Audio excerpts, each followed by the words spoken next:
বসিরহাট জেলা হাসপাতালের সামনে রাস্তায় বসে পড়ে বিক্ষোভ প্রদর্শন আশাকর্মীদের। বারবার বঞ্চনার অভিযোগ তুলে হাতে প্ল্যাকার্ড নিয়ে বিক্ষোভ সংগঠিত করেছে আশাকর্মীরা। তাদের দাবি, রাজ্য সরকার কম টাকার বিনিময়ে জুতো সেলাই থেকে চণ্ডীপাঠ সব কাজ করিয়ে নিচ্ছে। অভিযোগ তুলে কেন্দ্র সরকারের বঞ্চনার বিরুদ্ধেও কেন্দ্র সরকার কাজের প্রশংসা করলেও ইনসেন্টিভ মেলেনি তাদের কপালে। বসিরহাট মহকুমার 10টি ব্লকের প্রায় 2500-এরও বেশি আশাকর্মী আজ এই বিক্ষোভ প্রদর্শন করলেন CMOH এর দপ্তরের সামনে।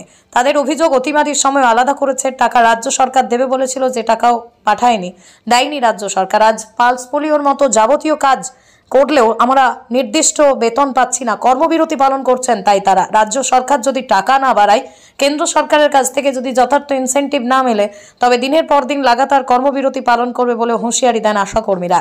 প্রায় 2 ঘন্টারও বেশি সময় ধরে এখানে আশাকর্মীরা বিক্ষোভ দেখাচ্ছে ওই দপ্তরের সামনে।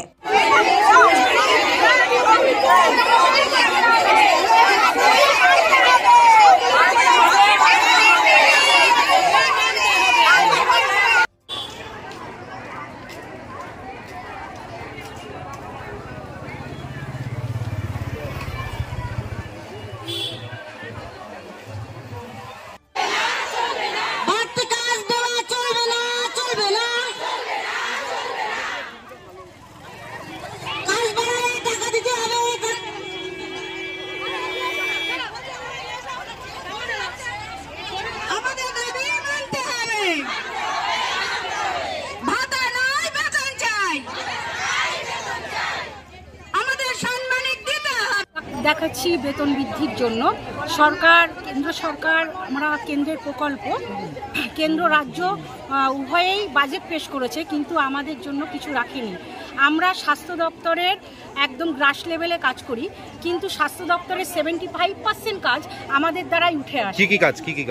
আমরা প্রথম নিয়োগ হয়েছিলাম মা আর শিশুদের মানে মাতৃমৃত্যু, শিশু মৃত্যুর হার কমানোর জন্য, কিন্তু এখন আমাদের খেলা মেলা, ঘাটে মাঠে রাতে যেখানে খুশি সেখানে বসিয়ে দেওয়া হয় পালস পোলিও, ফাইলেরিয়া, সমস্ত কিছু, মানে স্বাস্থ্য সংক্রান্ত কোনো কাজেই আমরা পিছিয়ে নেই। আমরা কখনো ডাক্তার হয়ে যাই, কখনো নার্স হয়ে যাই, মানে আমাদের রাস্তার মুখে দাঁড় করিয়ে দেওয়া হচ্ছে হোলির দিনে।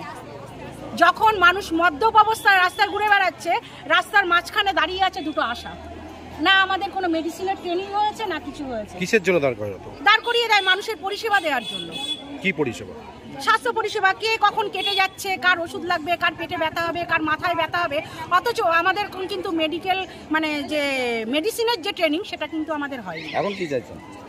আমরা বেতন বৃদ্ধির দাবি করছি। আমরা ভাতা চাইছি না, আমরা বেতন চাইছি, স্থায়ী মানে স্বাস্থ্যকর্মীর স্বীকৃতি চাইছি। আমরা চাইছি যে আমাদের যে ইনসেন্টিভ, যেটা প্যাকেজ বলা হয় কেন্দ্র সরকার দেয়, সেটা কখনো আমাদের 15 টাকা, কখনো 25 টাকা, 4 মাস 5 মাস বন্ধ থাকে।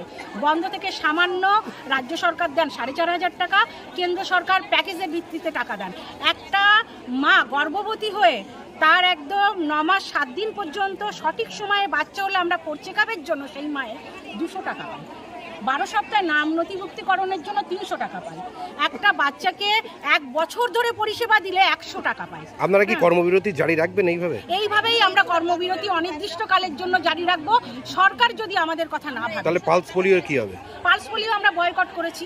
আমরা রাজ্যে, আমাদের এই স্বাস্থ্য জেলায় যেমন 2500, 2500 আশাকর্মী আছে, সেইরকম রাজ্যে 66,000 আশাকর্মী আছে। সবাই আজকে পালস পোলিও বয়কট। আজকে কতগুলো জায়গা থেকে আপনারা আশাকর্মীরা এক জায়গায় হতো? আমরা 10টা ব্লক থেকে সবাই একত্রিত হয়েছি। বসিরহাট স্বাস্থ্য জেলার অন্তর্গত যত ব্লক আছে সবাই একত্রিত হয়েছি।